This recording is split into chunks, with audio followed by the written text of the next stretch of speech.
知道这个东西是干什么用的吗？我给你示范一下。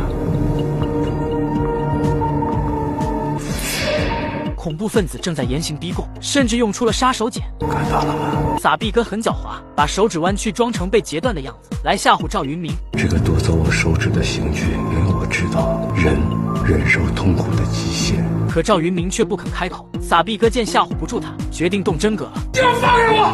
不能这样，我求求你们，求求你们了！可以告诉我了吗？我真的不知道，我真的不知道。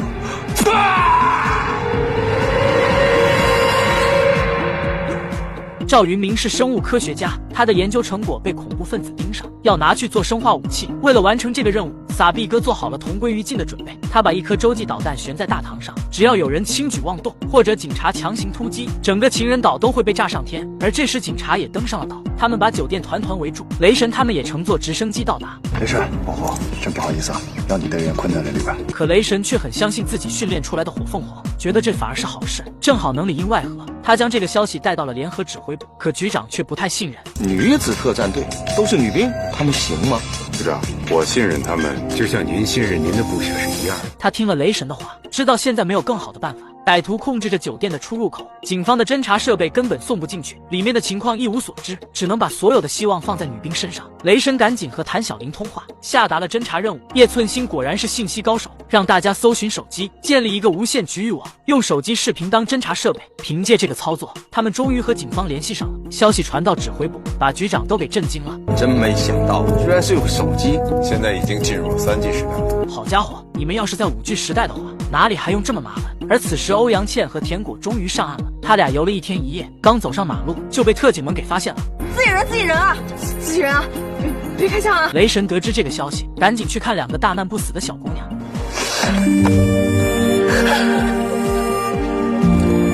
好样的，都是好样的。看着自己的兵可怜的样子，硬汉雷神眼睛里也充满了泪水。逃出升天的2人赶紧询问其他姐妹的情况，得知她们还在坚持战斗。我们要去战斗。不行，你们现在还很虚弱。雷神让他们先去吃点东西，恢复体力。老狐狸也赶到了这里，骄傲地看着2个女娃娃。不愧是我们雷神带出来的兵。老狐狸，我们刚刚杀了坏人了，我也杀了。好战士，好战士，承认。你敢相信吗？一根圆珠笔竟然也可以救命！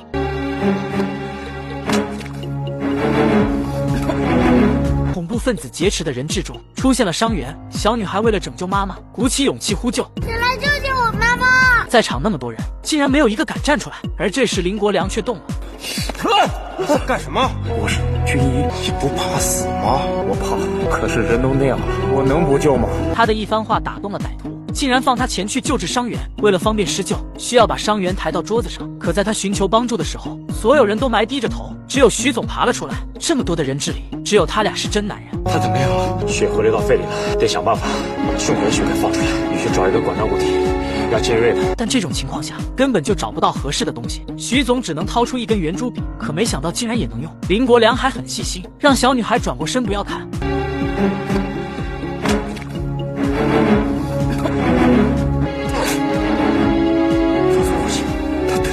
而另一边，生物专家赵云明终于承受不住拷问，说出了密码。撒币哥立刻用电台向总部发送信息，脸上还露出特别得意的表情。可他却不知道，雷神早就守株待兔，联系空军拦截了他的电台信号，而他连续发了5次，却一直没有得到回应。终于意识到不对劲，猜出被拦截了，于是他想和军警谈判，还专门让林国良出去拿电话。而雷神看到林国良满身鲜血，猜出他在里面救治伤员。看来我真的小看这个少校，他不怕死。而林国良接过电话箱，机器人里却传来声音：“你可以跟我走。”逃命的机会就在眼前，可他却不愿意抛弃伤员，义无反顾地走了进去。撒币哥一接通电话，根本不理洪队长，点名要和雷神谈判。你是一名合格的军官，把女人训练成了真正的战士，不容易。现在不是拍马屁的时候，我更没有什么兴趣跟你谈判。听了雷神这话，撒币哥微微一笑，说起特制炸弹的事情，这是一颗辐射弹，只要引爆，那方圆30公里的范围内将成为生命禁区。当蘑菇云升起的时候，我们就真没什么负担。面对如此重大的威胁，雷神马上使用了激将法，说什么也不相信炸弹是真的。撒币哥果然中计，同意让防化部队进来测量。可防化组一到，得知任务详情后，却不同意这个计划。你疯了吧？我们的人进去，到了大门口那就是活靶子。怕什么？我陪你去。只见他卸下所有的防具，防护团的人都看傻了，连老狐狸都十分担心。可雷神决定的是，谁也阻止不了。他带着防化小组大摇大摆地走了过去。可这时撒币哥却怂了，他怀疑后面的是突击队，说什么也不让雷神进去。雷神嘲笑他胆小如鼠，撒币哥果然上当。他们不能进来，只有你一个人可以。我又不是防化团的人，我可不懂里边的东西。好，再多加一个人。你一定想不到特种兵的日常训练竟然如此的认真，随手一扔就是一个真手雷。007眼疾手快扔了出去，还没等他们反应过来，美女教员又是一颗手雷扔出，女兵被这突如其来的手雷吓懵了。石磊和黄宝贵迅速抢过他手上的手雷，却不慎丢落在地。我走！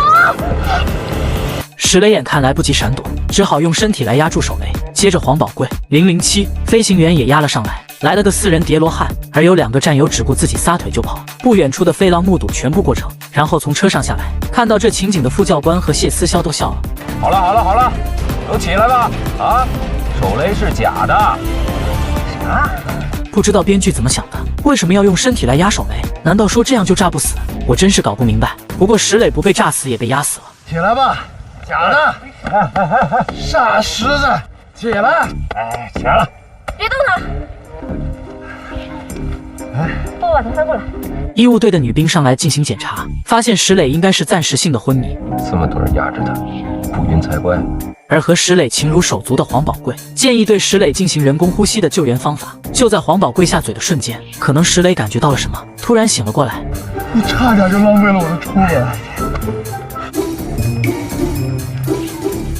那么多卫生队的妹子，怎么轮到你这样做人工呼吸呢？不得不说，石磊还是挺聪明的，在这种情况下还能保持头脑清醒，真是难能可贵。随着飞狼的一声令下，迅速全体集合。014号到，007号到，025号到，024号到，出来，注意！飞狼对这4人在本次演习中的表现做出了评价。如果他手上是一枚真手雷，那么这4人一定会非死即残。不过这团队精神值得表扬，反而刚才在演习中逃跑的那2人就没那么好的运气了。飞狼直接让他们打包走人，因为霹雳火空降救援突击队不会让没有团队意识的人员存在。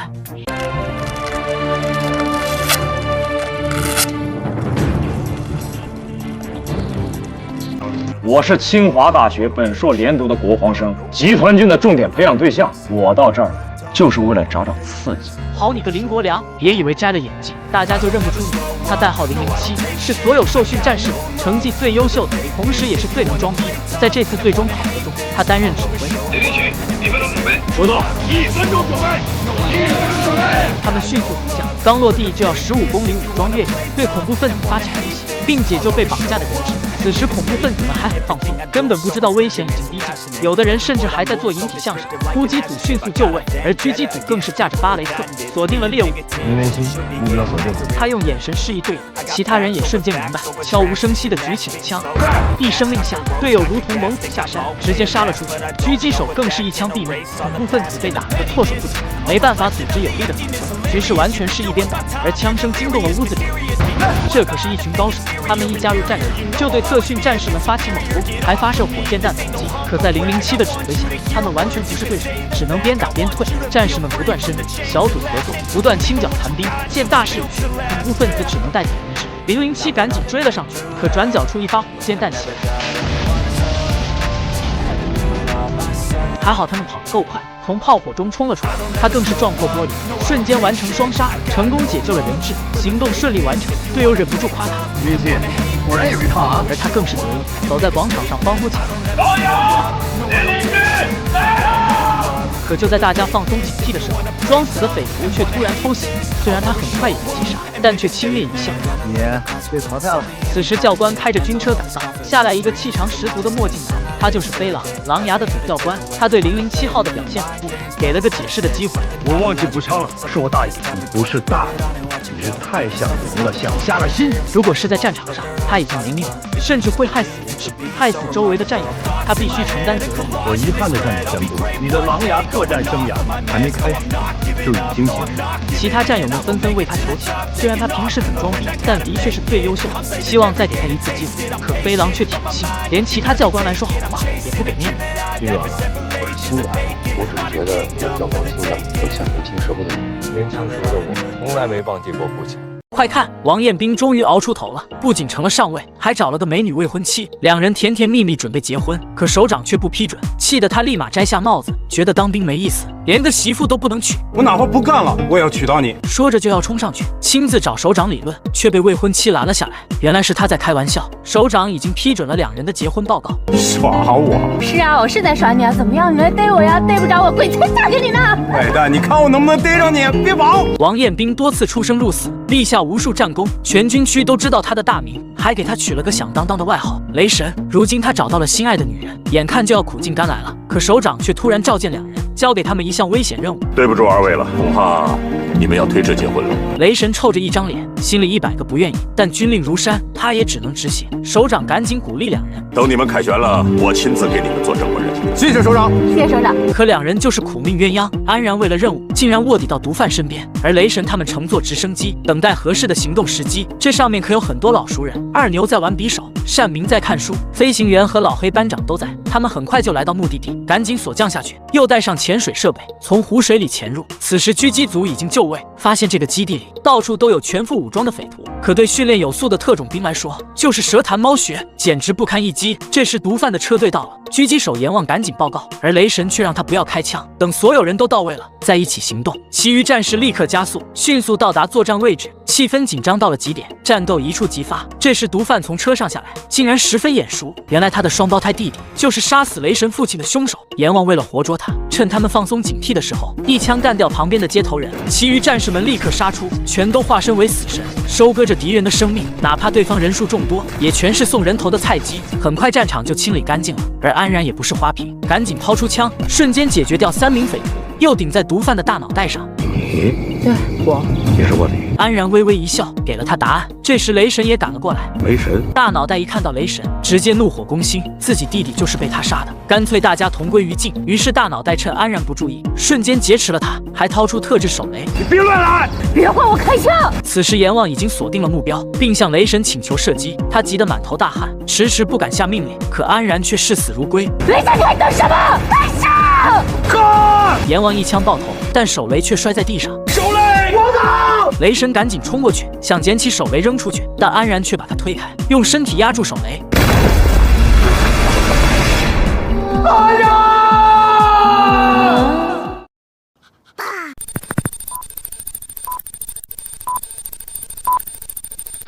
班长骂人，我没有骂你。班长骂战士是狗，我是来当兵的，不是来当狗的。他叫叶寸心，最狂的新兵，不仅是个富二代，还考上清华大学，却被连长挖来成了新兵蛋子。但他眼睛长在头顶上，根本看不上其他人，连列队的时候都还在吹口哨。班长好心过去提醒，结果他却不领情，还瞪大着眼睛。你踢我干嘛？我那是在提醒你。你不会说话呀？还是没长手？班长被气得火冒三丈，还差点被他咬上一口。两人越吵越厉害，甚至要动手打架。可这时营长却来了，班长赶紧让所有人立正，并过去找营长帮忙。可营长心事重重的，根本没空理这些女兵。请营长做指示。营长看他这较劲的样子，又看了下气鼓鼓的叶寸心，瞬间明白又出事了。但多一事不如少一事，于是夸叶寸心军姿站得好，而且眼神中有杀气。战士嘛，就应该这样，心中有敌人，眼中才能有杀气。班长不服气了，赶紧追问叶寸心：“你的敌人是谁？班长你？”营长看这是糊弄不过去，立刻劝起架来。可两个女人都不是省油的灯，瞬间就吵了起来，把他吵得受不了，直接让班长道歉。班长虽然不情愿，但还是冲了过去。叶寸心，对不起。没关系。营长见事情解决了，赶紧把班长带走。结果却没忍住，你说你惹谁不好，非得惹他？叶寸心立刻就炸毛了，这话就是在歧视他，嚷嚷着不干了，还解起了腰带。营长瞬间暴怒，部队可不是饭店，想来就来，想走就走。连长知道这事后，赶紧来劝叶寸心，他以前高考可是全省的理科状元，直接被清华大学录取了。连长认为他是个人才，亲自把他招进部队来，而他果然很优秀，新兵连各项成绩第一，就算是第一次摸枪，都能枪枪10环。这强悍的战绩，连同期男兵都打不出来，只有军区的兵王，传说中的何晨光做到过。所以连长说光了口水，都要把叶寸心留住，甚至问起他参军的原因。好玩，我就是觉得好玩，当兵是我从小的梦想。连长瞬间眼前一亮，顺着他的话说，既然已经当兵了，那就好好干，实现自己的梦想啊。我想当的是打仗的兵啊，我没想到花5连来啊，天天背号码接电话，我受够了。可女兵都是在后勤单位，根本就没有作战的，所以叶寸心梦碎了，不想在部队浪费青春，决定回清华读书。连长没办法再劝了，了。而营长在外面听了很久，终于站出来救场，直接扔下一颗核弹。关于选拔女子特战队队员的通知。叶寸心瞬间眼前一亮，也不闹着退伍，求着营长让她去当女特种兵。这可是全军第1支女子特战队，没人知道该怎么选拔，又要如何训练，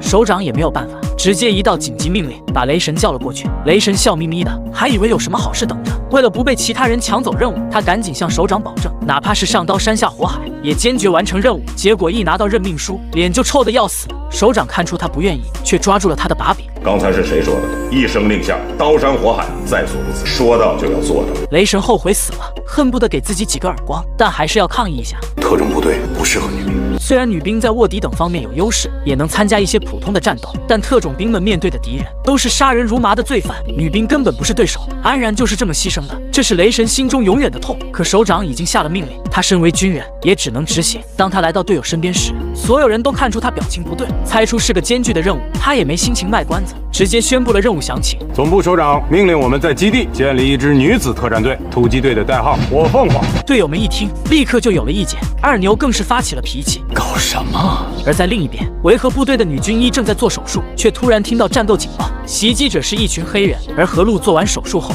立刻冲了出来，并迅速换上装备，帅气的加入战斗。在恐怖分子的自杀式袭击下，战士们很快就出现了伤亡。何璐赶紧指挥战斗，放他们进围区，敌将走，让他退役。在他的率领下，很快就把黑人打成了黑捕。外国长官很欣赏他，夸他不仅能救人，还可以上战场杀敌。但这么优秀的人才，知道组建火凤凰后，立马就要回国参加。我军组建女子特战队，真是盘古开天头一回。很多女兵都报名参加，幻想当上女特种兵，心情既高兴又激动，在车上就唱起了歌。跟女孩子在一块就是开心，等会儿有他们哭的时候。此时魔鬼教官们凑在一起，都愁眉苦脸的。他们是军区的磨刀石，训练过很多新人，但那些都是男兵，怎么折腾都可以。但等会儿到的都是女兵，万一承受不住，来个一哭二闹三上吊，那他们可就傻眼了。可雷神却很清楚，上级组建火凤凰不是闹着玩的，更不希望训练出的女兵都是中判不中用的花瓶，他们以后是要上战场的，所以绝对不能手下留情，否则就是害了他们。我现在就要4个字：一视同仁。教官们刚达成共识，一辆军车却突然飞了进来，差点一头撞到墙上。他们好奇地看过去，却发现下来一个女少校。怎么就一个人啊？级别还不低。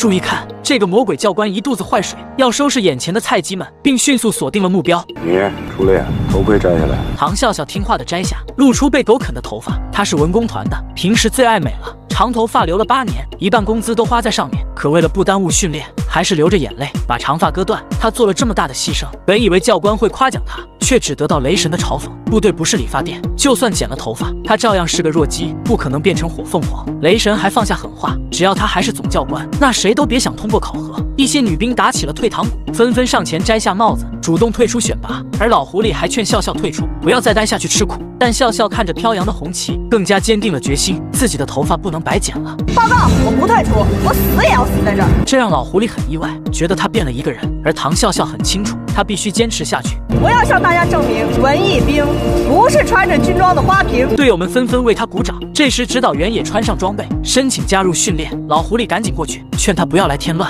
这是在训练菜鸟。在你眼里，我就是菜鸟。谭小玲仔细思考过，想要让老兵和菜鸟认可他，就必须一起吃苦。老狐狸见他懂事了，赶紧让他入列。二牛立刻上去给他带上追踪器。菜鸟们信心满满，要挑战今天的魔鬼训练。可教官们却不按套路出牌，竟然让他们写遗书，还要签下生死状。他们都不是傻子，这明摆着后面的训练是有生命危险的。于是瞬间闹成一锅粥，坚决抗议，死活不签。但雷神却说一不二，只要是不签字的，全部弃权退出。女兵们别无选择，只能戴上菜鸟的头盔，拿着教官发的身份编号，乖乖的写起遗书。可到了阿卓这里，却发生了意外。报告，我不要14号，为什么？不吉利。但教官却不信邪，只给他2个选择，要么乖乖坐下，要么立刻滚蛋。何璐为了不让他得罪教官，偷偷的和他交换编号，却被教官抓住，愤怒的惩罚2人，12号和14号各扣5分。你为什么扣我分？阿卓就是个愣头青，还敢往教官枪口上撞。而何璐就很清楚，赶紧把责任都揽过去，要求扣他1个人的分。但教官为了立威，直接枪打出头鸟，来了个超级加倍。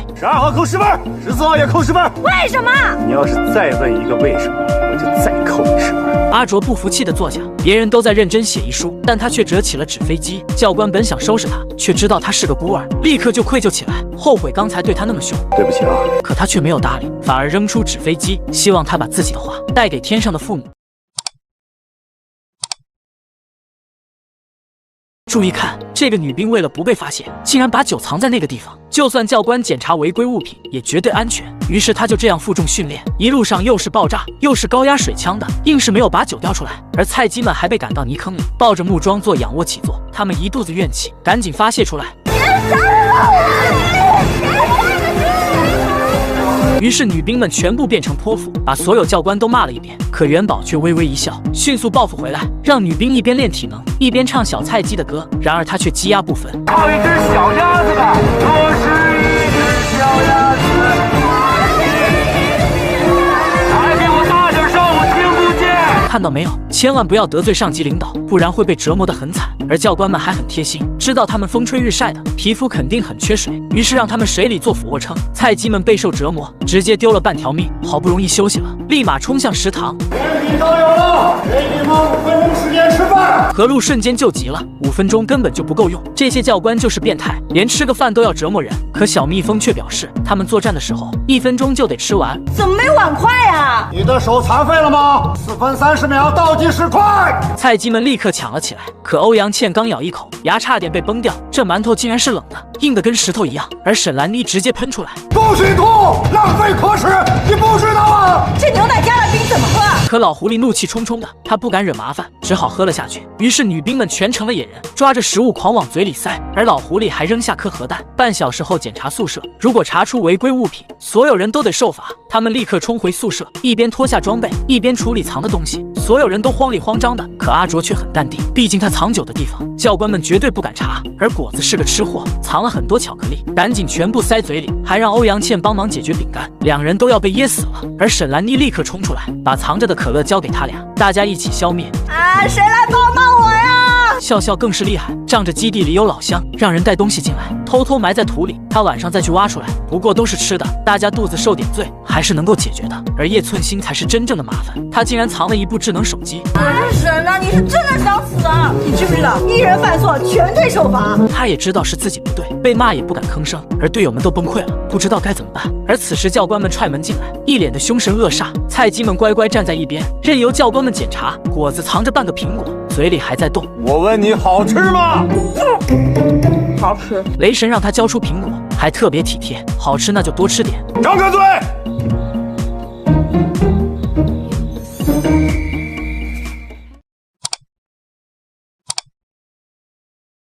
这个女兵不要命了，竟然敢躲在厕所抽烟，却被死对头撞见。你在这儿抽烟啊？你赢了，去告吧。特种部队里不准抽烟喝酒，一旦被教官发现，那后果不堪设想。沈兰妮被抓住把柄，却不肯低头认输。好在叶寸心也不屑举报，大方的放他走，却突然变卦。怎么后悔了？给我1根呗。他是第一次抽，动作都不熟练，还特别傲娇，让女少将给自己点烟，结果却差点呛死。而在另一边，2个魔鬼教官正在打游戏，老狐狸毕竟年纪大了，根本不是雷神的对手，立马耍赖不完了，却正好看到雷达有3只小菜鸡逃走了。雷神直接扔了键盘，脸色难看的要死。他最痛恨不遵守游戏规则的人，直接把帽子转正，露出猛男的标志。而另一边，3只小菜鸡突然停下，看着面前的坟墓，被吓得全身发抖。突然一阵爆炸，钻出一只恶鬼，吓得他们屁滚尿流，拼命尖叫。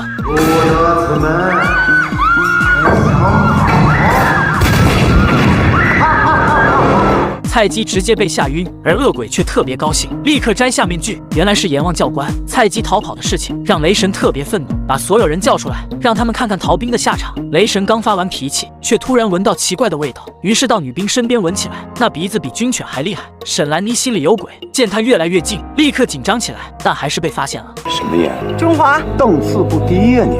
雷神瞬间暴怒，特种兵经常在敌后作战，如果有人抽烟喷香水，很容易被敌人军犬发现。此时叶寸心站出来，顶着雷神的怒火，主动承认自己也抽了，要和沈兰妮一起承担。雷神大吃一惊，这2人不是死对头吗？怎么搅和到一起了2位是臭味相投，畸形虐恋啊！报告，是我的烟，而且是我带他抽的。报告，是我自己要抽的。 2人都在争抢责任，可雷神却很公平，都扣了50分。他知道这群麻烦的女人肯定还藏着东西，于是重新检查，却查出个超级炸弹。因为叶寸心总是惹事，雷神对他很不放心，所以路过他床位的时候查得特别仔细，果然就发现了东西，竟然是一部智能手机。你有什么好特殊的？一天到晚在这儿给我摆大小姐的臭架子，你没事你搞什么特殊你？不知道纪律吗？叶寸心这个野丫头竟然也被骂哭了，而雷神大发雷霆，惩罚所有人，队友们怨气冲天，他们本应该做着美梦，却被叶寸心连累，在泥坑里练体能。而他听着队友们的抱怨，大方地承认了自己的错误。你可别虚情接受，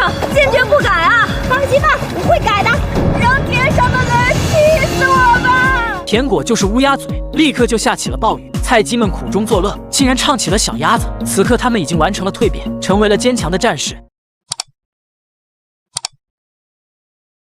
这个男人可太猛了，竟然敢生吃老鼠，还觉得没吃饱，又吞了一大块，甚至舔着手指，回味无穷。这恶心的一幕把菜鸡们吓惨了。我的妈呀，我不敢，我要退出。但这就是特种部队，经常在敌后作战，可没有大鱼大肉吃。为了能活下去，必须吃掉所有能吃的东西。阎王好心来帮忙，还提前警告菜鸟们，今天会是你们人生当中最难忘的一天。可菜鸡们却不当回事，毕竟他们历经千辛万苦才撑到了现在，哪怕前方是火坑，也敢跳下去。可阎王却邪魅一笑，请他们吃大餐，竟然全是山珍野味，小可爱们还活蹦乱跳的。女兵们脸色大变，觉得胃里翻江倒海，全都吐了出来。可教官们却笑得很开心。阎王更是个狠人，直接抓起小可爱，一口吃了下去，仔细咀嚼着，吐掉没有肉的腿，味道还不错啊。野人就是野人。可不管女兵们怎么抗议，这顿特殊的早饭他们都必须吃下去，否则就退出考核。但叶寸心却很不服气，特种兵执行任务都会带上压缩干粮，干嘛非得吃这个？阎王不耐烦地解释，压缩干粮是底牌，不到最后关头绝对不能使用。我之所以有耐心，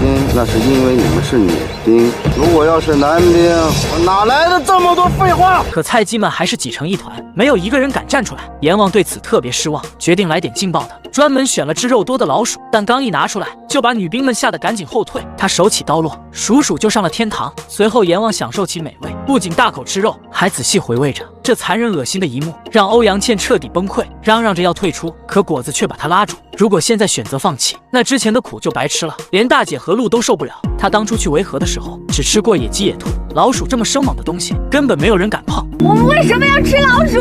这个老鼠啊，是最常见的、最多的肉食补充品。不管是原始森林还是热闹的城市，都能找到它们。这些女兵就是不知足，没让他们吃蟑螂，就已经是教官大发慈悲了。你们连这关都过不了，怎么当特种兵啊？看你们个怂样！阎王都把话说到这个份上了，可女兵们还是害怕。他们撑过了魔鬼训练，却倒在了吃饭这关，眼看就要全军覆没了。但关键时刻，谭小玲竟然站了出来。阎王以为他又有意见，要去司令部告状，可他却豁出去了。我是想是很好，有胆识。阎王特别高兴，赶紧帮他挑了只老鼠，还担心他没杀过生。用不用我帮你？不用，那是你的喽。谭小玲快崩溃了，但她是教导员，必须做好榜样。而阎王还在不停催促，他终于彻底疯狂。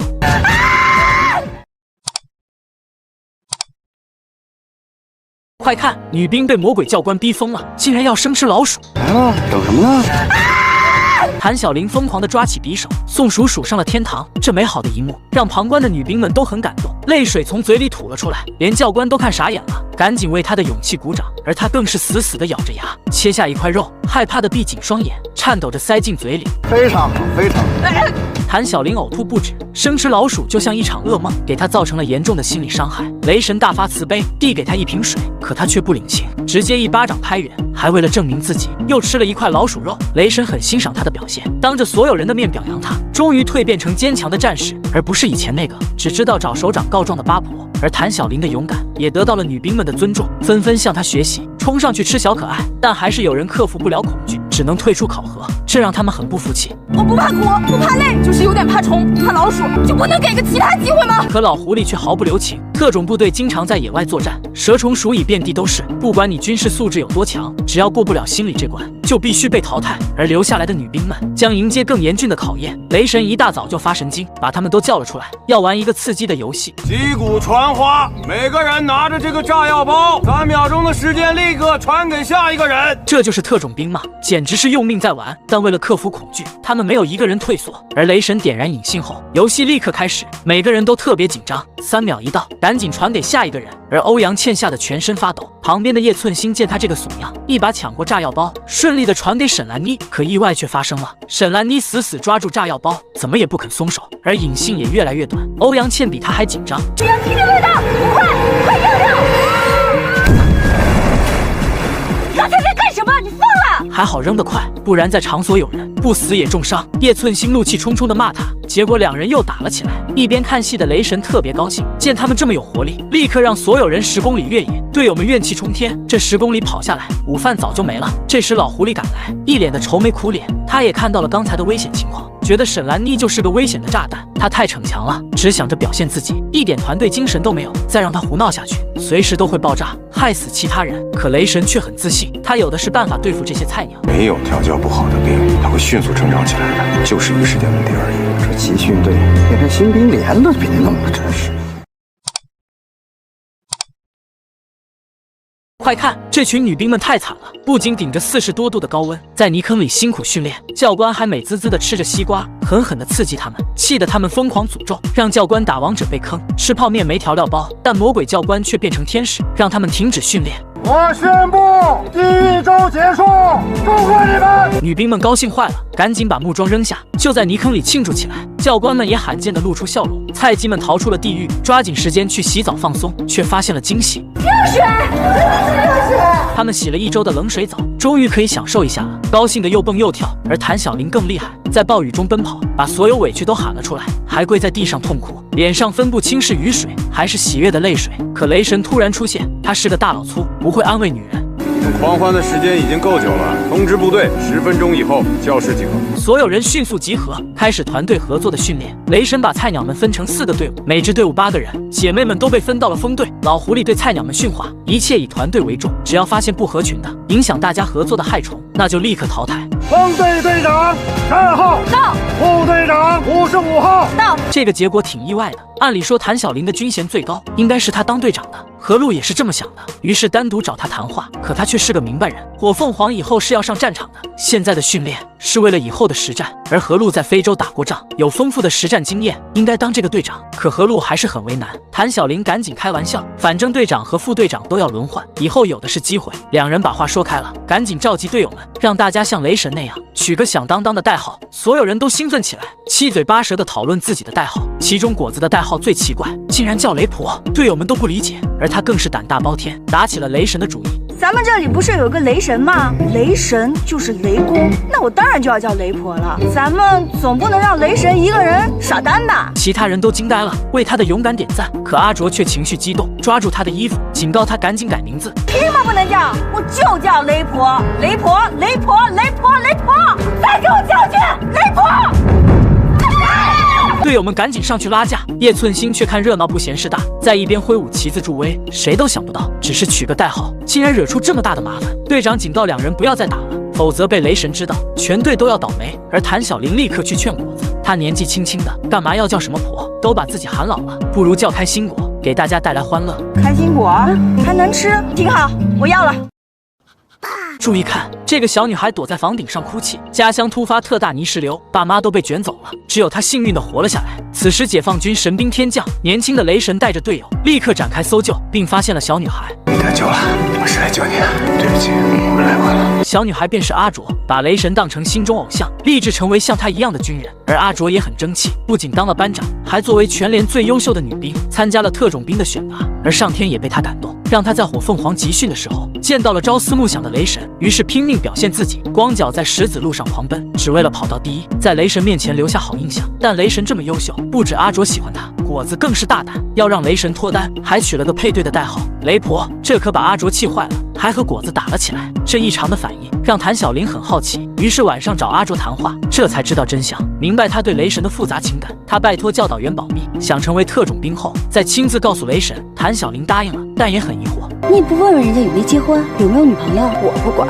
他过他的，我爱我的。谭小玲很佩服阿卓的勇气，认为他一定能成功。而另一边，雷神在查看学员资料，突然找到阿卓的，觉得特别眼熟，左看看右瞧瞧，却还是想不起来。这人我一定见过。但训练马上开始，没时间耽误，他立刻召集女兵，开始新一轮的魔鬼训练。这可比之前的刺激多了，到处都有爆炸，真上了战场一样。女兵们拼命跨越障碍，但果子却爬不上去，赶紧把好姐妹叫来，一脚踩在她肩膀上。是不是好姐妹？太缺德了，天国！为了报复这一脚，欧阳倩和他抢一个管道，结果两人都被卡住，谁也过不去。教官立马过来，两人这才一前一后通过。但高强度的训练很快就耗光了果子的体力，趴在地上动不了。阎王立马嘲讽起来：“屁股撅这么高干什么？当靶子？我可以学美女蛇，保证不被敌人的子弹打中。”阎王都无语了，直接一空包弹打过去，吓得果子赶紧爬起来。美女蛇，我看你连个蚯蚓都不是。穿越战场后，女兵们又要当人猿泰山，从高楼上进行锁降。队长和副队长先上，做出完美示范。可轮到欧阳倩的时候，她却十分害怕。我不敢，我不上了，我恐高。阿卓可不想陪她扣分，迅速扣好安全绳，做出一个高难度动作，头朝下锁降。老狐狸表情瞬间就变了，质问他为什么改变动作。可他却很聪明，为了不成为敌人的靶子，所以头朝下，加快降落速度。自以为是，扣分，扣20分。在战场上，自作聪明的人其实就是个死人。快看，这个教官为了耍帅，在女兵面前秀起了操作，一个炫酷的出场，瞬间化身枪神，不仅枪枪十环，还偷学好兄弟的绝活，2颗子弹穿过一个弹孔，这妖怪一般的枪法让女兵们大吃一惊，全都献上最热烈的掌声。可雷神却很傲娇，有什么好鼓掌的？这完全就是小儿科，还让其他教官上场，给菜鸟们展示默契的配合。只见教官相互掩护，顶着硝烟冲锋，弹无虚发，爆头击杀歹徒。女兵们特别崇拜，再次献上掌声。可雷神却觉得他们没见过世面，这只是一个简单的练习，等以后开直升机了，他们岂不是要乐上天？可笑笑却很担心，我们不会死了吧？因为我看到那个子弹离我们很近，咻咻咻飞来飞去。每个训练都有危险，教官也不能保证绝对安全，所以之前才让他们写遗书。雷神知道他们害怕了，觉得烂泥扶不上墙，失望的转身就走。可谭小玲却打报告，你应该给我时间。你这个话讲得够心酸的，我给你时间。敌人会给你时间吗？果子没长脑子，竟然敢反驳。反正现在也没有打仗，不用这么认真。可雷神却很不爽，他赶紧慌张解释：我是说，时刻准备着。时刻准备着，准备去送死啊你！果子被雷神怒喷，根本不敢抬头。中国女兵永不言败。教官们听了直摇头，他们现在糟糕的表现就是在侮辱这句口号。雷神被气疯了，这群人菜嘴硬的家伙，训练场上都怕得要死，还敢上战场吗？可女兵们却不服气，我们敢，我也敢，我也敢！所有人都大声喊着，证明自己的决心。而枪打出头鸟，雷神把谭小玲拖出来，直接压在靶子前，连开好几枪。现在知道子弹从耳朵边上飞过去的感觉了吧？现在还敢不敢？敢不敢？敢！其他教官都不忍心看，女兵们更被吓成麻瓜。而雷神还劝谭小玲，如果够聪明，就赶紧求饶。可她却哭喊着：“我一辈子都是傻子，我就是傻子！”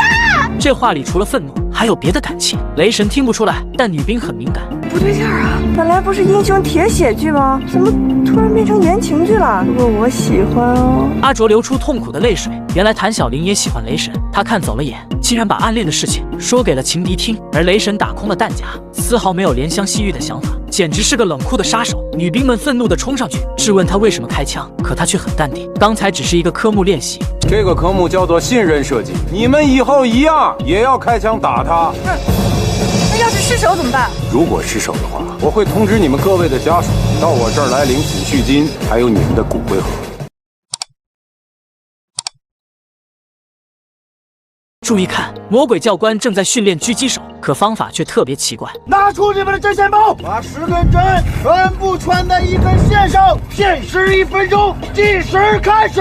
女兵们刚跑完10公里，累得上气不接下气的，手一直在发抖，根本就对不准针头。但阎王还在一边催，果子实在受不了，暗地里说他坏话，却被他的狗耳朵听到，又是一阵怒骂。看看你们一个一个的熊样，连一根针都穿不过去，还想在奔跑中瞬间停止，瞄准敌人吗？阎王话刚说完，就看着手表倒计时，女兵们急得满头大汗，都快哭出来了。本以为要全军覆没，可数到最后1秒时，叶寸心唰的一声站起来，大喊自己完成了。阎王十分震惊，这一关的考验，没有接受过训练的人是绝对不可能通过的。但叶寸心从小就想当兵，不仅看了很多狙击手训练的书，还偷偷练过几年。你比他们优秀这么一点点。谢谢阎王。他看向死对头沈兰妮，一脸的炫耀得意。而阎王不给菜鸡们休息的时间，立刻让他们冲刺下山。谁要是跑慢了，就一枪打过去。叶寸心刚才出了风头，让沈兰妮心里很不爽，立刻加快速度要超过他。于是两人又叫起劲来，好不容易冲到山下，还没有歇几口气呢，阎王就用大喇叭狂喊，恨不得把菜鸡们给震聋，还把所有人赶到一边考试，要求在30秒内默写出化学周期表。这可要了学渣们的命。果子还四处偷看，并让欧阳倩给他说答案，这明目张胆的作弊，也不怕被教官发现了。虽然欧阳倩说了答案，但他还是吃了没文化的亏，根本就听不懂。看看你们一个个的鸟样，连笔都拿不稳，怎么扣班级啊！30秒很快就到，阎王又赶走菜鸡们，让他们漫山遍野的跑。此时雷神赶来检查女兵们的答卷，结果只有2人默写完。叶寸心当年是理科状元，自然难不倒他，就是那个字太难看了。而雷神还很好奇欧阳倩的，他可是南京大学化学系的，元素周期表简直是小菜一碟，果然全部默写出来，字也好看很多。而另一边，果子赶紧找欧阳倩算账。刚刚那个钠镁铝硫氯氩什么情况？是钠镁铝硅磷硫氯氩钾钙第3周期表。菜鸟们一路狂奔，终于到吃饭休息的时候，所有人瘫在地上等着教官投喂。一看到包子，就像饿狼扑食一样，结果却差点呛死。小玉峰，有汤吗？那边有条河。可他们跑了10公里，正常人早就头晕恶心，根本吃不下东西，现在连汤都没有。其他人一边吃一边吐，何璐忍不下这口气，站出来和教官对线。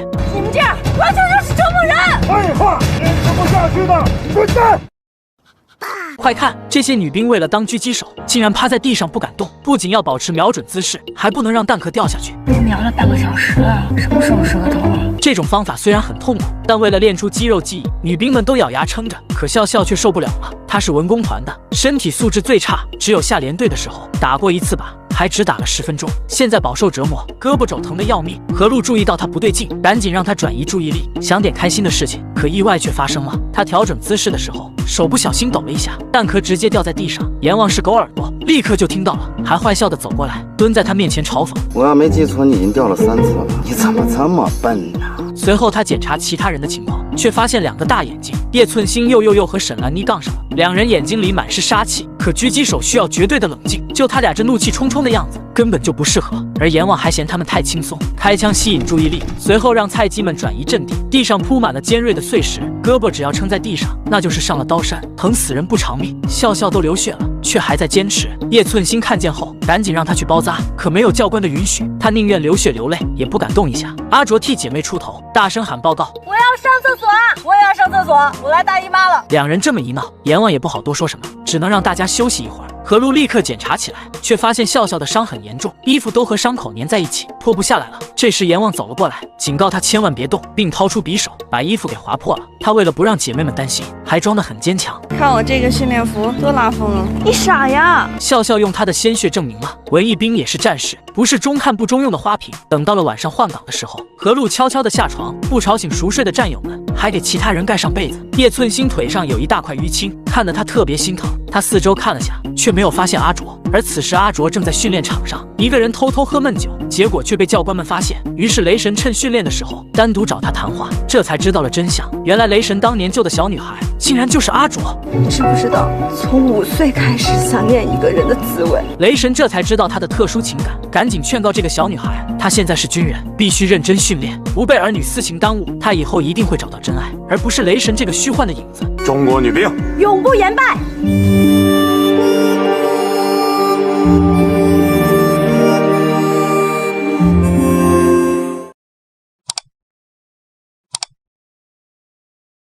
戴着防毒面具踢足球。对啊，而且要带着他踢完全场。特种部队举行足球赛，但比赛还没开始，聪明的老兵就知道肯定又是男足输了。而教官还打开一个箱子，女兵一看就傻眼了，竟然全是防毒面具，还让他们带着打比赛，这不是欺负人吗？叶寸心不服气，立刻反问一句：“那你们呢？”教官让你们干什么，你们就干什么，哪来的这么多废话？于是不公平的比赛立刻开始，女兵们戴着面具，视野受到限制，根本就不是男兵的对手，被耍得团团转，很快就落后1分。这下教官们打了鸡血，每个人都特别兴奋，眨眼间又进了1球，还可怜女兵们，于是不断传球，却不射门，打算多玩一会儿。可就算这样，女兵们还是没有还手的机会，一直都是0分。二牛还一个飞踢进球，立刻耍起帅来，比分直接拉到了0比9，女兵才找到机会反攻，结果却晕头转向的踢进自家的球门。让铁不要下去！老狐狸看他们这个表现，愁得直皱眉。雷神也黑着一张脸。足球是团队的比赛，但他们却一点合作都没有。真让我失望，各自为战，完全是一盘散沙。这要是上了战场，岂不是去送人头了？于是来了一招激将法，让男兵们悠着点。如果女兵踢进一球，那他们就输了。这瞧不起人的话，瞬间点燃女兵们的怒火。叶寸心直接爆发小宇宙，抢过球冲锋，一路过关斩将，终于进了一球。教官们特别后悔，而女兵们又蹦又跳，开心疯了。随后合作起来，迅速又得一分。雷神见时间到了，吹哨暂停比赛。果子立刻和叶寸心击掌，他转身想要庆祝，却发现是死对头，立马转过身去。所有人赶紧集合。雷神一上来就喷教官们，丢不丢人？人家戴着防毒面具，呼吸困难，视野受阻，居然让人家进了2个球，丢不丢人？女兵们特别开心，往日里教官折磨他们，现在却被雷神怒喷。叶寸心更加得意，他第一个进的球，以为会得到雷神的夸奖，可雷神却不按套路出牌。58分钟你才进了第1个球，58分钟之前你在干什么？雷神特别愤怒，这群人根本没有团队精神，只想着自己表现。如果上了战场，最快死的就是他们。目光短浅，自私，一群废物。为了惩罚他们，雷神让女兵们戴上防毒面具，进行5公里越野，好好反省一下。可女兵们一走，雷神立马就变了张脸。这群女兵虽然笨，但知错能改，已经知道团队的重要性，肯定会内部解决问题。随后转变枪口，对准输比赛的男足。我说你们几个休息够了吗？休息够了，就叫下一队来，还有3场球，我倒要看看你们是怎么丢人。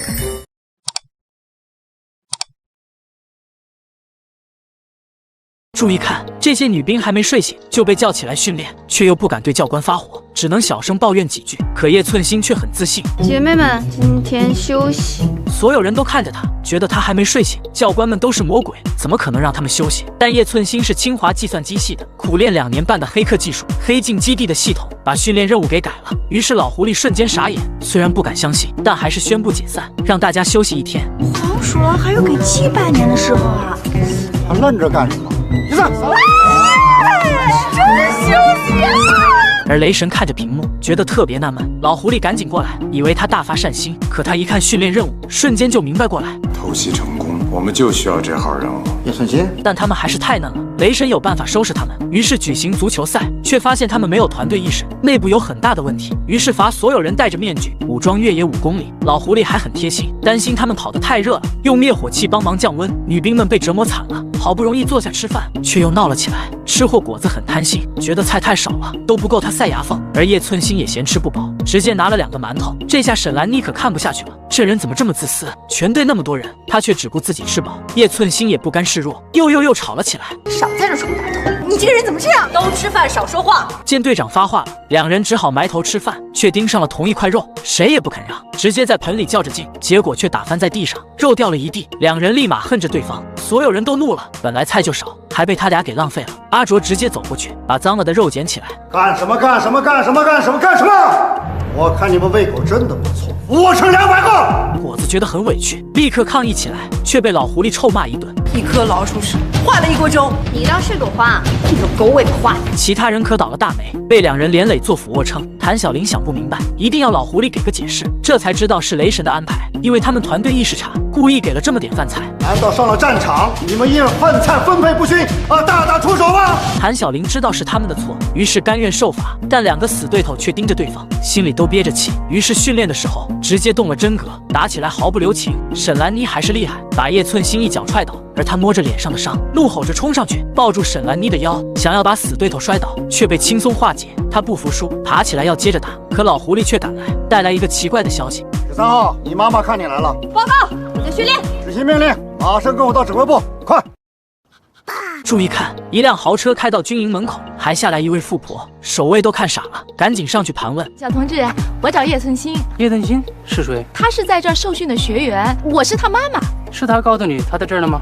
不是，我托朋友打听的。好家伙，这富婆的背景可真硬，随便一个朋友就能打听到军区的机密，小战士可不敢得罪，赶紧打电话询问。而雷神正在看利刃出鞘，一接电话也震惊了。老狐狸看他表情不对，赶紧追问发生了啥事。2人一对眼神，就知道来了个大麻烦。老狐狸立刻出去迎接，女人叫张海燕，是个大富婆，此时正在打电话，拜托老同学帮忙，只要她一个电话，那这里的人都会给面子。而老狐狸及时赶到，一看这豪车，就知道女人不简单，连忙问她是通过什么手段知道叶寸心在这的。我高中同学在部队工作，我就请他打听了一下，这个犯规吗？啊，不犯规。老狐狸就是聪明，知道他有靠山，便开车带他进去。海燕一路上特别好奇，东张西望的。等到了指挥部，就见到黑脸的雷神，刚坐下就要求见女儿，可雷神却不给面子，明确表示现在是特训期间，按照规定不能见面。但海燕打起小算盘，让雷神理解他的难处。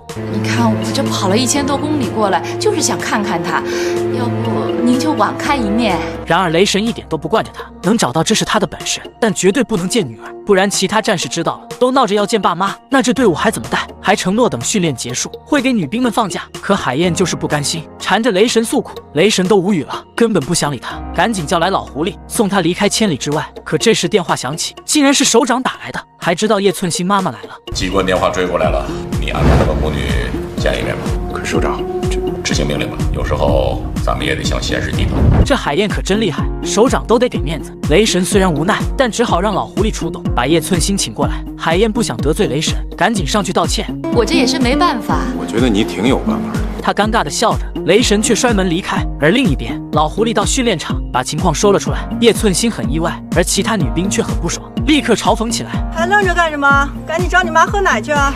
怎吧？果子特别生气，大家都是封闭训练，凭什么她就是大小姐，可以享受特殊待遇？一群人立刻聊了起来，纷纷猜测她的家庭背景。而队长赶紧阻止他们，让大家继续训练，毕竟教官还在一边看着呢。而叶寸心见到老妈后，却大吵了一架。你干嘛？不管，就你了。这边。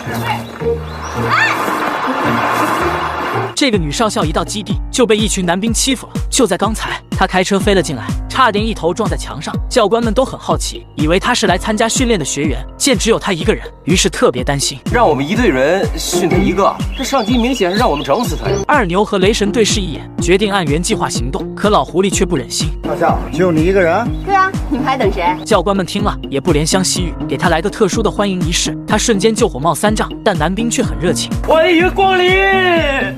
教官还要绑了他，于是他暴怒出手，反而把男人摔了出去。见女少校不好对付，三人一起冲了上去，本以为很快就能拿下，却没想到他身手很好，1打3竟然不落下风。这个女人有点意思，有2把刷。可他的体力却跟不上了，很快就露出破绽，腿被一把抓住，狠狠地摔在地上。他一个翻滚，躲过教官的臭脚，二牛都不忍心看下去，躲在阎王身后。而他吃了几下重踢，赶紧爬到车上。我是新来的教导员。真会开玩笑。见他们都不相信，谭小玲只能握紧拳头，咬牙坚持战斗。他占据地形优势，挡下几波攻击，但教官一个倒挂金钩，直接把他从车上踹了下来，又把他拖起来，使出一招双龙出海，把他踢出10米远。他们简直就是魔鬼，直接把谭小玲扔进泥坑。他可是火凤凰的教导员，却被这么虐待，嚷嚷着要去司令部投诉这群兵痞子。结果他们却嬉皮笑脸的，还请出了大魔王雷神。可他却更加来劲。你以为你是战斗英雄，你就能一手遮天吗？我要把你们都送上军事法庭。这小菜鸟口气可真大，该不会上面有人吧？雷神赶紧追问他的身份。我是新来的教导员。听着愤怒的语气，不像是开玩笑的。老狐狸很谨慎，让雷神小心对付。可他刚让女人自报家门，就被扔了个脏手套。谭小玲，陆军少校，火凤凰集训队教导员。其他人赶紧翻他的背包，果然找到了调令，全都凑上去看。下一秒却直拍脑袋。而谭小玲见他们都明白了，说话的底气都充足起来，骂他们是一群臭流氓，竟然敢无视军规军纪，对上级动手。但雷神却很护犊子，直接给怼了回去。他只是火凤凰的教导员，管的都是那些女兵，而他们都是教官，根本不归他管。谭小玲被气炸了，要去司令部告状，但雷神却很直接，如果他身为教导员，遇到问题只知道告状，不能靠自己的能力去解决，那不管是男兵还是女兵，都不会有人服他。这就是部队靠实力说话的地方。谭小玲沉默了，为了完成自己的任务，同时也为了争口气，他决定忍耐下去，成功组建火凤凰，但必须放句狠话：我不会放过你，随时恭候。雷神让他去洗澡，换上干净的衣服，等会迎接菜鸟到来。下来拉我！他踩着淤泥里，根本就动不了。老狐狸把他拉起来，带去澡堂子。可他刚开始洗，老狐狸就催了起来，气得他破口大骂。老狐狸也愁眉苦脸的。女教导员，哎呀！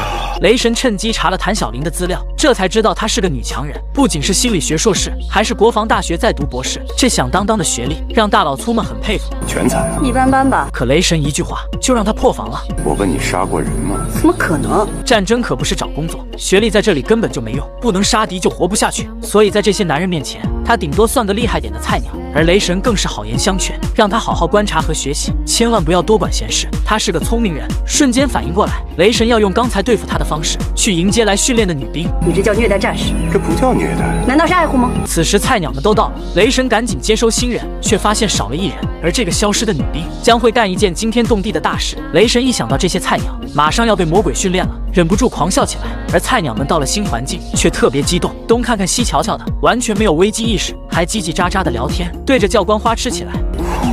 太酷了，酷毙了！姐妹儿，你是花痴吗？是的。而军医何露却很警惕，并看见教官们的臂章，知道了他们的身份。他们是雷电突击队，最精锐的特别突击队。其他人还是不懂，何露也只能简单解释，他们是军区最厉害的男人，负责训练特种部队，哪怕和其他部队演习对抗，也一次都没有输过。有那么厉害吗？我看有。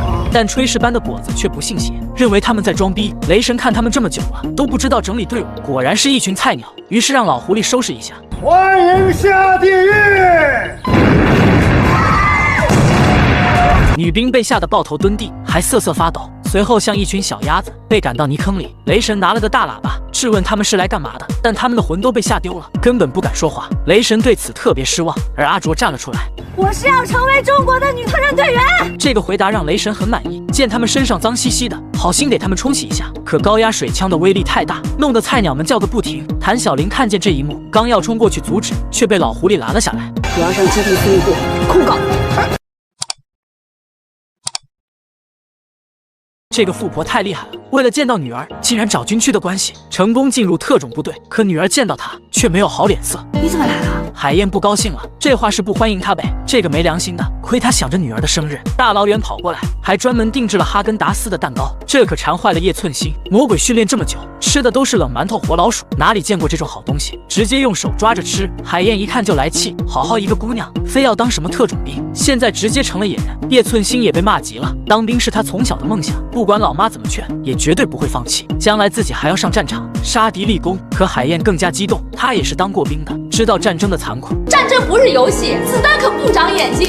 就算是没有战争，那特种部队是非常危险的，万一有个特殊情况怎么办啊？但叶寸心是铁了心，他已经是成年人了，有自己的目标和追求。我选择了这条路，我就要把它走到底。它就是屎，我也把它吃了。母子俩激烈争吵，谁都说服不了谁。叶寸心更是出口伤人，让老妈别仗着年纪大，就用那落后的思想来教训他。海燕差点被气吐血，只好一个人生闷气。而叶寸心也知道自己说错话，赶紧过去安慰老妈，没几句话就哄好了，还发动绝招。如果你是爱我的，你就支持我。我当然爱你，你是我的唯一。可怜天下父母心，海燕只能成全女儿的梦想，但想通过她的关系让女儿的生活好一些，却得到叶寸心的强烈反对。部队里最瞧不起搞特殊的，叶寸心还忙着训练，蛋糕也不吃了，转身就跑。就这么走了？他一回去就申请加入训练，可果子却因为他搞特殊，故意压低木桩，不让他进去，气得他自己去搬木桩。而雷神看到这一幕，怒火瞬间点燃，训练都排斥队友，那打仗的时候岂不是要害死他？一点团队意识都没有，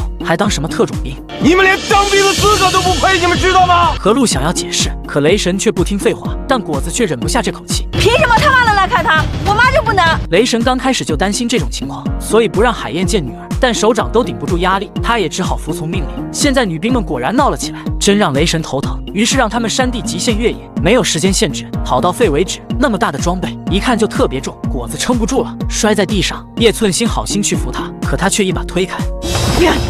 而笑笑就更惨了，直接瘫在地上，队友们立刻围上去要拉他起来，可他却哭了出来。我真的不行了，我会拖累你们，你们吧，停不下吧，我扛不过去。快点，校长！沈兰妮赶紧让队友放弃，不能被笑笑拖累。不行，在战场上你能丢掉自己的战友吗？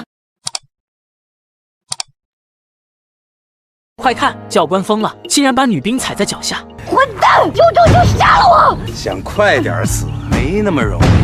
死了你不就解脱了吗？虽然这是战俘审讯的训练，可雷神也玩得太过火了，完全就是个恶魔。就在昨晚，女兵们穿越原始森林，却被狼群包围了，所有人立刻警戒起来，想扔出荧光棒把狼群吓走，却照出一群恶鬼，到处都是闪光弹、烟雾弹。恶鬼们趁乱偷袭，女兵们被吓坏了，根本不敢反抗，只想着逃走，却被恶鬼迅速放倒，直接吊在树上。虽然也有能打的女兵，但队友们早就扛不住了，他俩也被老六偷袭，中了麻醉针，所有人被蒙着脑袋压到了骷髅营。此时他们不再是受训学员，而成了被俘女兵，等待他们的是地狱般的折磨。雷神直接走过来，他都不用演，一看就是大反派。你们来的这个地方叫做骷髅营，因为在这儿不招供的人就会变成骷髅。笑笑特别害怕，赶紧叫教导员做主，可阿卓却捂住他的嘴巴。在这种情况下暴露军衔，那是会害死人的。可还是太晚了，雷神直接走向谭小玲，狠狠地抓住她的头发。从你的眼睛里，我看到你很害怕。可谭小玲还在嘴硬，雷神冷笑一下，起身一个重踢，把她都踢出血了，更是一脚踩在头上，碾压她的自尊。她可是司令的女儿，从没受过这种奇耻大辱，立刻威胁雷神：我告诉你，我要让你们都上军事法庭。可雷神却嚣张大笑，根本就不怕他，反而把他拖到火堆旁。我听他们说你是教导员啊。长官知道的机密绝对比普通女兵多，所以雷神重点照顾她，揪着她的头发逼问。她忍受不了疼痛，便让雷神靠近一些，才说出情报。雷神古怪一笑，猜出她的小把戏，但还是很配合。你再凑近一点，我想要知道正确答案。雷神抹掉女人的口水，直接把她打飞，下令把所有人关起来。教官一走，女兵们立刻抱怨起来。看这雷神脑子是有病吧？这是训练吗？这是虐待。就是啊，真变态。变态。但何露却很清楚，这就是特种部队的训练，都是极度仿真的战俘审问，动刑都是小菜一碟。菜鸟们哪里见过这种场面，立马就慌得要死。而谭小玲看过相关训练资料，知道撑过去的方法，她召集大家围过来，正要说的时候，突然一阵魔音响起，让所有人痛苦不堪。这是高分贝噪声轰炸，长时间被折磨，耳朵会聋的。好在教官有分寸，很快就停了。但女兵们还没喘口气，二牛却突然进来，你出来！可其他人却站起来阻止教官带走谭小玲，大家要死一起死。好啊，那你们别后悔。这些女兵人菜嘴硬，明明都成了俘虏，却还闹着要一起死。好啊，那你们别后悔。教官怒了，要给他们一点颜色瞧瞧，直接扔进一颗催泪弹。虽然菜鸟们捂住了口鼻，但还是被呛得受不了，全都冲到门口求教官放了他们。而魔鬼教官们还在笑，等着看好戏。雷神也密切关注着，等到仪器发出警报，才让教官们放人。门刚打开，女兵们像丧尸出笼一样，全都冲了出来。他们被残酷折磨，终于有人撑不住，赶紧举手退出训练。教官立刻叫来卫生员，把这些怂货抬走。果子被呛晕了头，竟然也要卫生员，却被欧阳倩拉住，这才清醒过来，坚决不走。你现在不需要卫生员，下一次就晚了。我刚才叫你们出来，你们不出来，现在你们一个个全都出来了。这就是憨厚老实的二牛，已经被雷神带坏了。他还抓走教导员，来一个杀鸡儆猴。何露想要帮忙，却被一脚踹倒。教官那是真狠啊，踢得他半天站不起来。而谭小玲知道自己凶多吉少，赶紧鼓励大家。教官直接赏他一记臭脚，让你化作起来，走，放开我！女兵们遭受虐待，死死盯着教官，心里疯狂诅咒。而教官也是狠人，这单挑还一起上啊！结果没人敢站出来，他嘲讽的吐口水，看不起这群菜鸡。而何露身为队长，立刻安慰大家一定要撑住。然而被雷神看见，赶紧派人把他们拉开，不让他们互相鼓励。而教官们拉人的方式很温柔，知道他们都累了，好心让他们躺下休息。教官还是心软，劝他们老实待着，不要耍什么小聪明。可雷神的心却特别狠，下令不准给他们吃的，连水都不准喝，只为了让女兵绝望。这让老狐狸很担心。雷神很不理解，他们训练男兵的时候比这要残酷很多。老了，心软了，毕竟他们都是女娃呀。敌人可不会心软。而在另一边，谭小玲被压在垫椅上，被绑得严严实实，头上还戴着测谎仪。她不肯在教官面前认输，让他们有什么手段就全部使出来。可看到针头逼近，瞬间就慌了。这是什么？这是葡萄糖，帮你补充体力。二牛走上前逼问，让他说出军衔和所在的部队，可他却宁死不屈。不就是刑讯逼供吗？来啊，我就不信你们还能打死我！雷神很清楚，他之所以这么狂妄，是因为这一切都是演习，而他很清楚教官的底线，绝对不敢玩出人命。要是出了事，你还有你们都吃不了兜着走！我会让你们通通的扒下军装，通通的送进军事监狱！他就像个疯婆子，让雷神特别无语，竟然不遵守游戏规则，还特别嚣张。假的就是假的！这句话彻底激怒雷神，决定动真格，而谭小玲将为自己的狂妄付出惨痛的代价。这是什么？是什么？你们要给我注射什么？这个女兵太嚣张，因为是战俘演习，就嘲讽教官不敢玩真的。可雷神却不惯着他，直接上绝招，给他注射了审讯药物。这种药物是国外发明出来，专门用来折磨犯人的。只要注射进去，浑身上下每一处神经都会疼得要命。谭小玲听了，眼神中充满了恐惧。她这才明白，雷神就是个疯子，但为了撑过考核，他也豁出去了。来啊，来！我什么都不会说的，你别痴心妄想。但嗓门大并不能解决问题。教官无情地注射了2cc，虽然用量很少，但他依旧疼得表情扭曲，全身发抖地流下眼泪。雷神上去采访他的感受，可地狱般的折磨反而激发出他的怒火。算你狠，我一定会杀了你！雷神不会给他这个机会，立刻让小蜜蜂再来2cc。小蜜蜂担心他扛不住，但雷神却一意孤行，于是又一针药物下去。他本来强忍着疼痛，绝不在魔鬼面前示弱，可还是忍不住痛苦大喊出来。此时一辆军车赶到，来的是一位少校军医，听到惨叫声，立刻开车闯入，却被教官们拦下。他可是军区司令部派来的，担心这群野人闹出事情，可教官却不给面子，谁都不能影响训练。少校同志，我们真的是在训练呢。训什么训练什么练？有你们这么训练的吗？军医挣脱两人，赶紧冲了进去，看到谭小玲的惨状，情绪变得异常激动，显然是认识女人的。然而谭小玲一见他，却拒绝跟他走。为什么？不能输给他。谭小玲这是和雷神杠上了，可林军医却很担心，强行要带走他，却被教官拖走。雷神询问他的身体数据，知道都是正常水平后，宣布继续地狱训练。但小蜜蜂却急了，这成年男子的极限承受能力是80 岁，他已经注射了4cc了，她可是个女的呀。可雷神铁石心肠，硬是要继续注射，连老狐狸劝他都不管用。他还很贴心，让谭小玲准备遗言。女人流下泪水，用沉默做最后的抵抗。小蜜蜂的手都在颤抖，连雷神也满头大汗，知道自己在玩火。这一针下去，女人瞬间崩溃。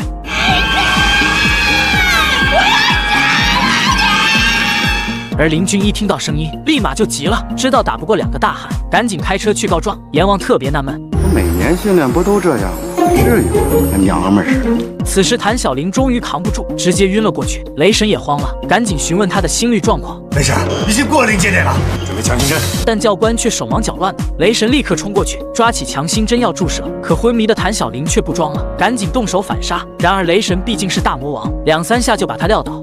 别动！快看，这个女人假装昏迷，创造反杀的机会，可惜遇到了大 boss， 瞬间就被撂倒。雷神坐在椅子上，大魔王气场全开，嘲讽他是个疯婆子。身为突击队的长官，竟然这么冲动，就他这种危险行为，会害所有女兵全军覆没。雷神没心情再玩下去，直接把他扔了出去。虽然他刚才的行为有点过激，但是这一关他算是过了。老狐狸终于松了一口气，而雷神一出来，就看到女兵们脏兮兮的，特别可怜他们，于是让教官帮忙，拿着高压水枪浇花。女兵们立刻惨叫起来。你们都是女人，你们应该知道被俘以后对女人意味着什么。和禽兽的敌人相比，雷神已经很温柔了，至少还保留了人性。只要他们是个聪明人，就不会留在地狱里受苦，直接退出就好了。终于有女兵承受不住压力，哭着喊着想回家。雷神得意一笑，立刻让人解开他的手铐。其他女兵也纷纷动摇，赶紧抓住机会离开地狱。笑笑也陷入纠结中，但还是决定留下来，证明自己不是花瓶。而果子为了撑下去，嘴里一直报菜名，用美食的力量鼓励自己。谭小玲更是死死盯着雷神，恨不得把他活吞了。可雷神看着这些顽固分子，已经失去了耐心，一把抓起何露，拖到大水缸前，直接按进水里。让你不说，说不说？但何露却死不开口，气得雷神又把他按进去，整个人都昏迷了。教官把他倒吊着，要晒干他身上的水分。此时老狐狸过来，装出老好人的样子，劝这些女娃娃们放弃。他和雷神的风格完全不同，温柔的话语说进女兵的心里。别哭了，别哭了，退出去吧！啊，对，很好，很好。老狐狸就是厉害，把一半的人都劝走了。而在另一边，林军一找到首长，控诉雷神他们的暴行，把女兵们折磨得不成人样。这哪里是在训练，分明就是在虐待。可首长却让他管好自己，不要多管闲事。为什么呀？那是因为我希望我的战士们能够从战场上活着回来。首长说服了林军一，还让他以后不要越级上报，接着就下了逐客令。林军一只能灰溜溜的走了，而首长却怒拍桌子：这个基地医院是得好好训训，都不知道我们这个基地是干什么。此时剩下的女兵被关着，担心的看着何露，而她却发着高烧，起码有40度。大家担心她脑子被烧坏，赶紧去敲门叫医生，却没有得到任何回应。其实他们撑到现在，已经满足了雷神的标准。其实你我心里面都已经有了合适的人选，只不过还是要一关一关的过。我相信他们你也是。听说你很能打呀，来比划了一下。就你这熊样，还敢在姑奶奶面前摆谱？这个女人嘲讽教官，还要求换帅哥来，气得二牛直接动手，一阵闪电冲拳，却不分胜负。别看沈兰妮是个女兵，但她可是全国跆拳道冠军，身手超级厉害，和二牛打得有来有回，还抓住教官的破绽，一脚踢在牛蹄子上，把二牛摔在地上。二牛赶紧爬起来，活动受伤的肩膀，却被雷神怒喷。你是来当陪练的吗？二牛被老大骂了，面子挂不住，怒吼着打上去。这次毫不留情，一招一式都使出全力，甚至以伤换伤。两人都吃了对方的重踢，差点缓不过来。雷神不放心二牛，让小蜜蜂也上，可军医却有意见。这好男还不跟女斗呢？你们不是明显欺负女人吗？是他自己要来的。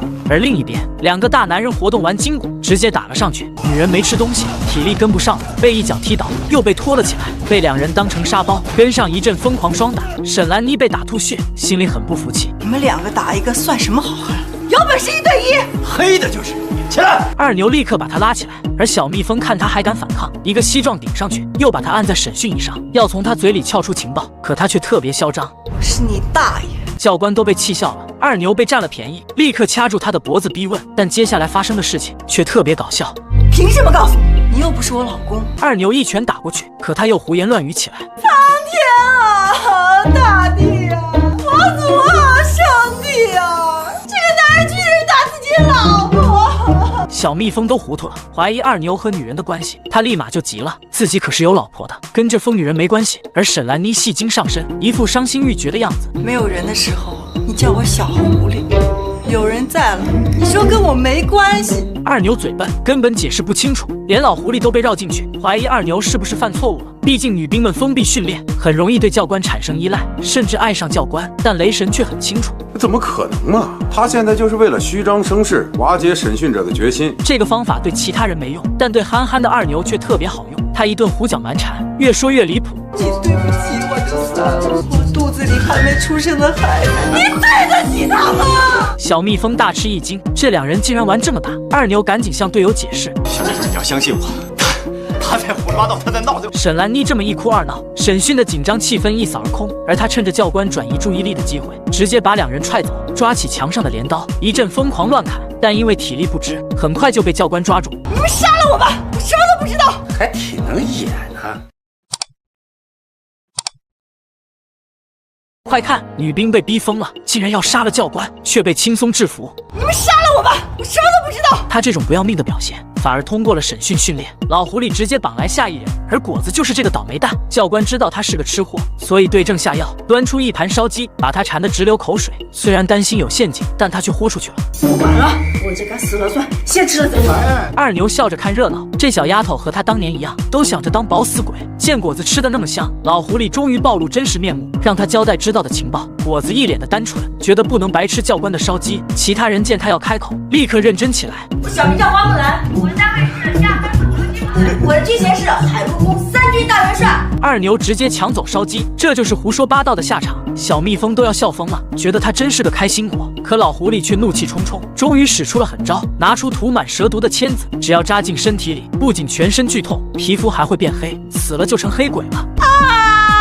真死我了！你喊什么喊？我还没扎呢！雷神立刻提醒老狐狸，他已经被果子耍了。老狐狸心一狠，要上电刑。果子一看动真格了，赶紧投降认输，要告诉老狐狸一个秘密，并示意教官靠近，却一口咬了上去。二牛赶紧帮忙，却被果子抢走匕首，想要自杀。还好二牛手快，不然就真出人命了。你疯了，这是训练知道吗？你们什么也没想得到，再来我就要咬舌头了。这傻丫头是真不要命啊！老狐狸拿他没办法。雷神也宣布他过关了，却觉得不过瘾，又把谭小玲拉了出来，对他使用电刑。因为他是突击队的指挥员，必须受到最残酷的训练。林军一立马就怒了，他一直追求谭小玲，怎么能看女人受苦？可雷神根本不理他，立刻让教官们醒醒。他看着女人被电流折磨，要冲进审讯室救人，却被小蜜蜂拦下，一只手就按住了他。我是医生，我不允许你这么干！放开我！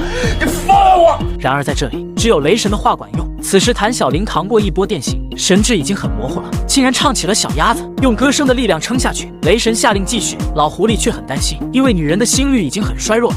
阎王，你还在等什么？